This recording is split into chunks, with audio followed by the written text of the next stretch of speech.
हम लोग जिस बारे में बात कर रहे थे अभी तक कि ओके हाउ एग्जैक्टली हमारी जो रियलिटी है, जो सत्य हम जानते हैं, जैसे कि मतलब हिंदुज़्म में अगर देखा जाए तो एक बेसिक पैरामीटर की बात हमेशा हुई है कि अध्यात्म क्या है, सत्य क्या है। सत्य को एक बहुत बड़ी उपाधि दी गई है कि भगवान ने भी सत्य के आगे घुटने टेक दिए थे। मतलब ऐसा बोला जाता है कि भगवान भी सत्य के आगे झुक जाते हैं। फिर भगवान को भी लगता है कि मतलब सत्य एक ऐसी चीज़ है जिसे बताना ज़्यादा ज़रूरी है, और उसके लिए भगवान को भी अपने प्राण त्यागने पड़े तो वो हो जाता है। हिंदुज़म की स्टोरी में ऐसा ही है, सत्य के आगे everything is going down the line. So the truth is what really matters. And what is the truth? Because truth has many versions like my truth, your truth. It's like the truth that comforts everybody and irritates everybody at the same time. That is basically the truth. Truth cannot be something ki okay, there's comforting for me but offensive for you. It cannot be that way. Truth can be offensive to me and offensive to you at the same time, and comforting to me and comforting to you at the same time. And that is something we need to talk about basically.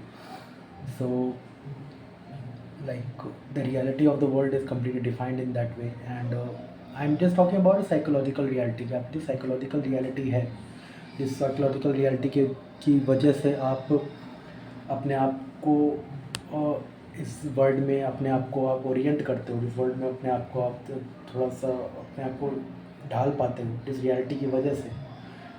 वो reality छुपी हुई है, वो आप वैसे practice तो कर रहे हो बट वो रियलिटी कहीं ना कहीं आपकी सबकॉन्शियस माइंड में छुपी हुई है, और सबकॉन्शियस माइंड से बाहर तभी आएगी जब आप अपना ईगो खुद तोड़ोगे।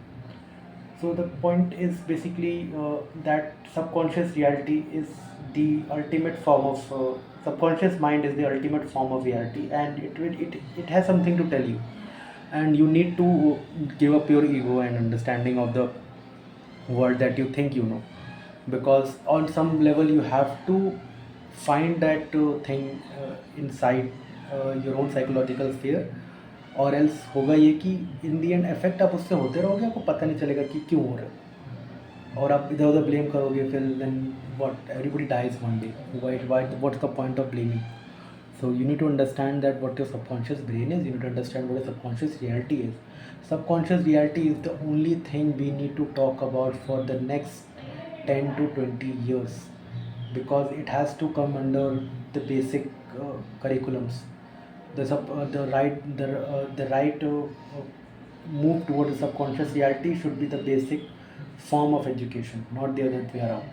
And it was a reality way back then. I mean ये कोई ऐसी चीज़ नहीं है जिस बारे में नई बात हो रही है, पहले भी रियलिटी थी। पहले लोग स्पिरिचुअलिटी की तरफ जाते ही इसलिए थे, सबकॉन्शियस रियलिटी को खोलने के लिए, अपने माइंड की उस सबकॉन्शियस रियलिटी में घुसने के लिए ही लोग स्पिरिचुअलिटी की तरफ जाते थे।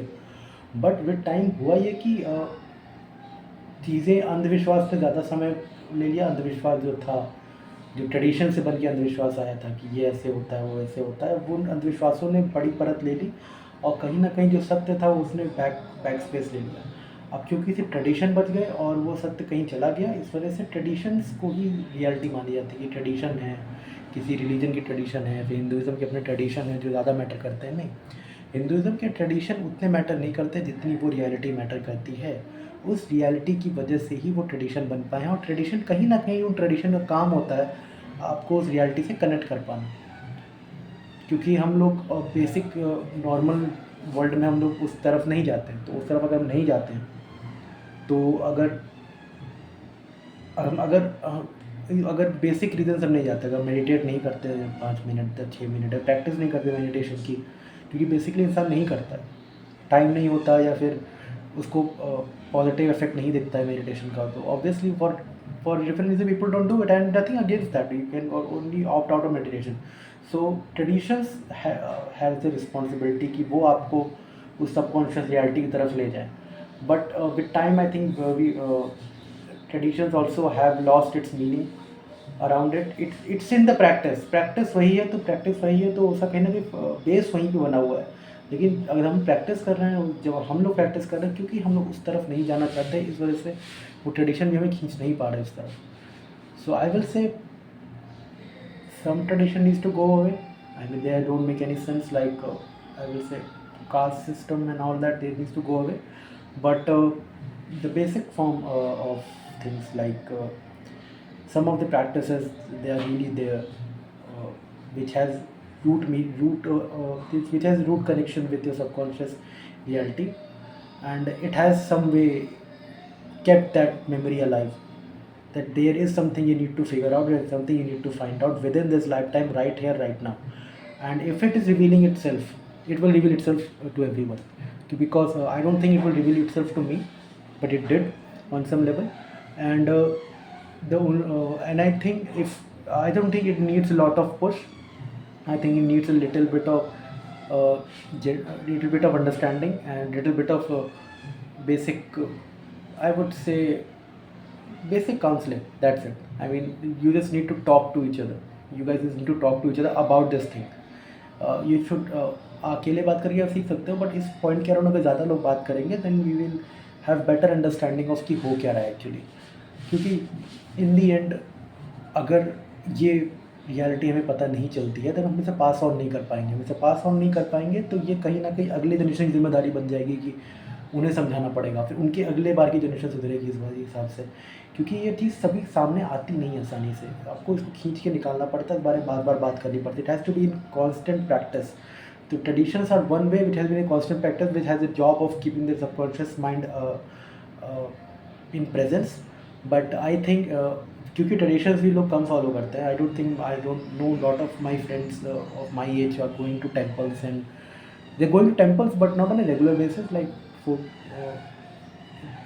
not the way our parents used to, not the way our parents generally go to temple or follow traditions they were used to. I don't think that our generation is going to do that.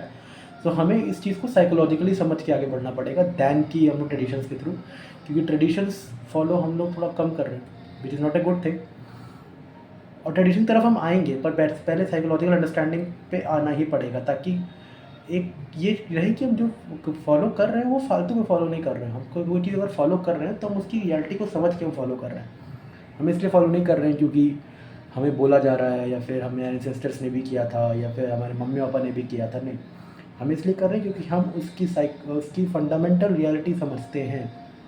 और कोई भी noob आता है जिसको समझ नहीं है tradition, उनको समझा सकते हैं on the scientific terms as well, on the fundamental terms as well, on the psychological terms as well.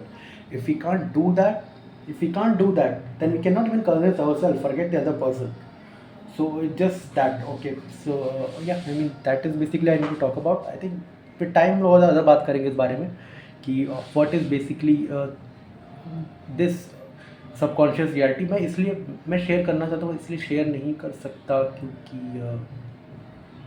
I think ये बेसिकली आपका ईगो आप खुद तोड़ो तो ज़्यादा बेहतर है दैन कि मैं तोड़ूँ.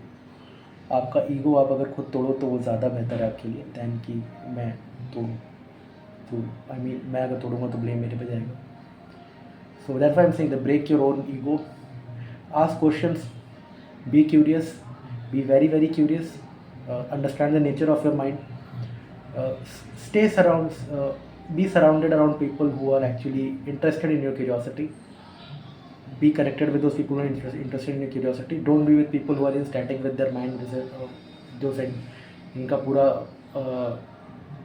सेंटर ऑफ अटेंशन लेने का मन करता है हर जगह पे. Don't be with that person.